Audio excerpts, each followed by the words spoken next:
Throughout your playing, keep your back upright, relax your shoulders, and avoid tilting your head forward.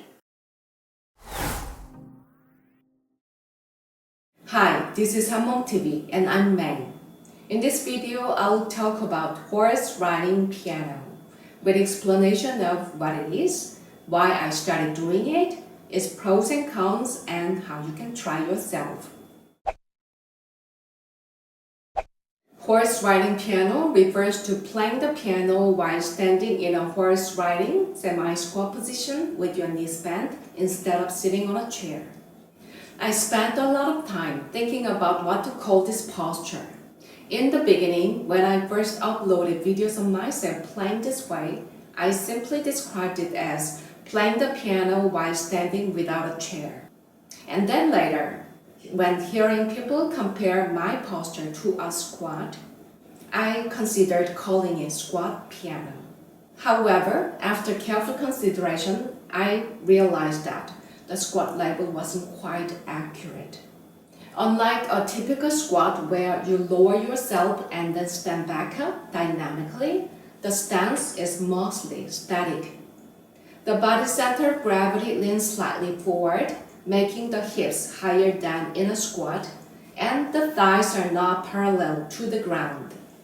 Since this posture has its roots in one of the horse riding stances in Oriental martial arts, I decided to call it horse riding piano.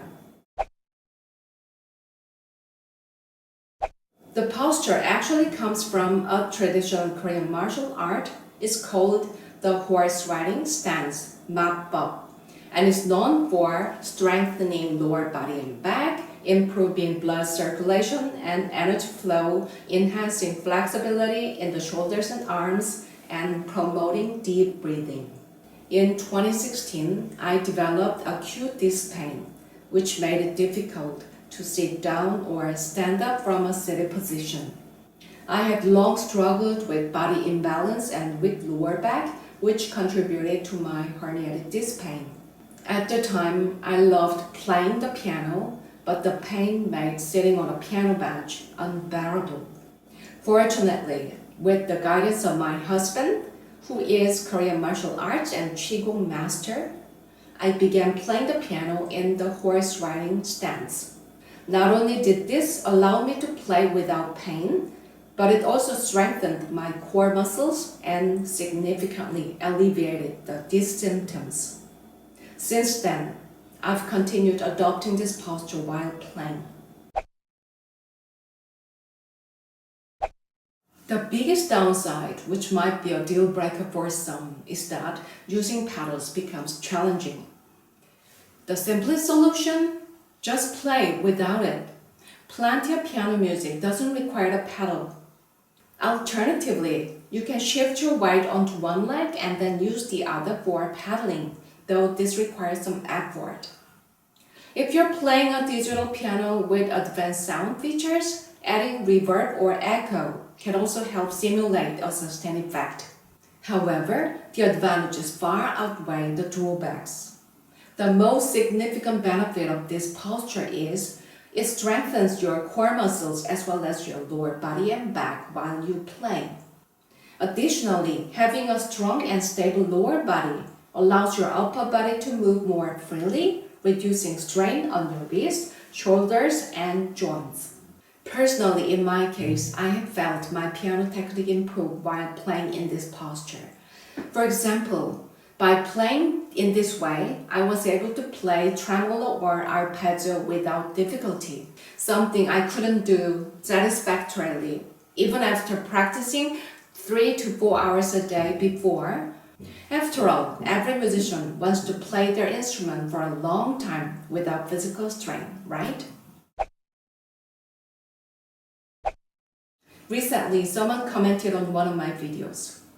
Can somebody just make a video showing me the correct posture when playing the piano standing up?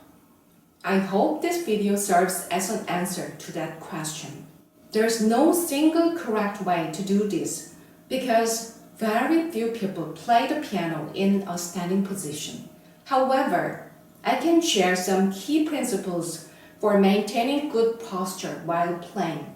Proper posture when playing the piano should ensure that your elbows are bent roughly at a 90-degree angle, your wrists remain aligned with the keyboard, your back and neck stay straight, and your shoulders are relaxed. The horse riding stance naturally supports these angles and conditions. To get into position, stand with your feet a bit wider than shoulder width apart. Turn your ankles slightly inward so that your big toes point inward. As you play, your ankles may tend to rotate outward, but try to keep your feet pointing slightly inward, or at least keep them parallel like the number 11. Keeping your back straight, bend your knees so that your forearms naturally reach keyboard height. Draw your knees a bit inward, engaging your inner thigh muscles. Throughout your playing, keep your back upright, relax your shoulders, and avoid tilting your head forward.